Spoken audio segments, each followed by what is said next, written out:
এখন প্রথমে আমরা জানব যে এই সিজোফ্রেনিয়া কি, আর এই সিজোফ্রেনিয়া সম্বন্ধে আমাদের কিছু ভ্রান্ত ধারণা, সচেতনতা এবং এই সম্বন্ধে আমাদের কিছু কুসংস্কার এবং অপচিকিৎসা জড়িয়ে আছে। আসলে সিজোফ্রেনিয়া রোগটা কি?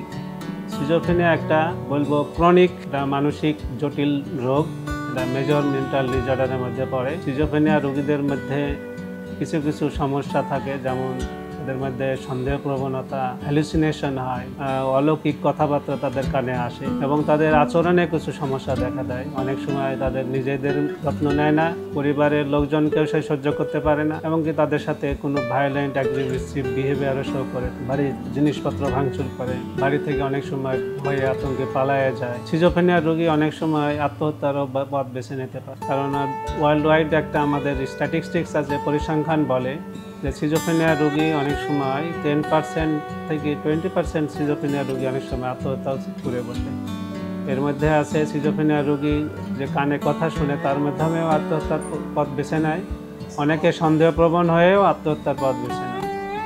আবার অনেকের ক্ষেত্রে দেখা গেছে যে সিজোফ্রেনিয়া রোগী ভালো হওয়ার পরেও আত্মহত্যা করে বসে, কারণ তাদের মধ্যে সিজোফ্রেনিয়া, পোস্ট সিজোফ্রেনিয়া, ডিপ্রেশন, এটাও একটা ডিপ্রেশনও দেখা দেয়।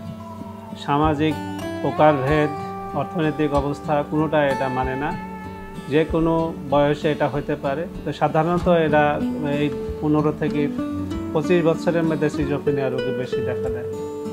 লিঙ্গভেদে এর কোনো ব্যতিক্রম হয় না, সব লিঙ্গেই সমানভাবে এটা হয়, ছেলে মেয়েদের কোনো ভেরিয়েশন নাই।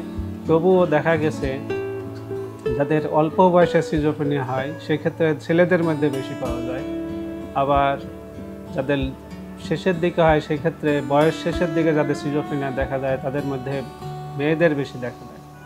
তবে যাদের মধ্যে আর্লি অনসেট বা অল্প বয়সে সিজোফ্রেনিয়া হয় তাদের রোগের ক্ষেত্রে দেখা যাচ্ছে তাদের বংশগতভাবে তাদের সাধারণত এরা হয়ে থাকে, বংশে তাদের সিজোফ্রেনিয়া রোগের সম্ভাবনা বেশি থাকে। আর সিজোফ্রেনিয়া রোগটা কেন হয় এটা আমাদের সবারই প্রশ্ন থাকে। আসলে সিজোফ্রেনিয়া রোগটা কোনো একক কোনো কারণ নাই, নিউরো এন্ডোক্রাইন বলা হয়, এন্ডোক্রাইন সিস্টেমের অ্যাবনর্মালিটির মাধ্যমে সিজোফ্রেনিয়া হয়ে থাকে।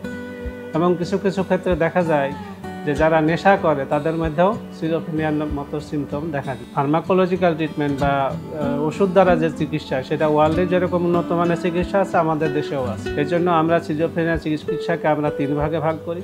একটা বলি যে ফিজিক্যাল ট্রিটমেন্ট, আর একটা আছে সাইকোলজিক্যাল ট্রিটমেন্ট, আর একটা হচ্ছে সোশ্যাল রিহ্যাবিলিটেশন প্রোগ্রাম। তো সেই জন্য ফার্মাকোলজিক্যাল ট্রিটমেন্টের মধ্যে অনেক ড্রাগ, উন্নত মানের ড্রাগ, এটা পুরাতন ড্রাগও যেরকম আছে, নতুন ড্রাগও সব উন্নত মানের, সব চিকিৎসা আমাদের দেশে এখন সম্ভব এবং সেই ধরনের চিকিৎসা সিজোফ্রেনিয়া রোগীদের ক্ষেত্রে আমরা দিতে পারি।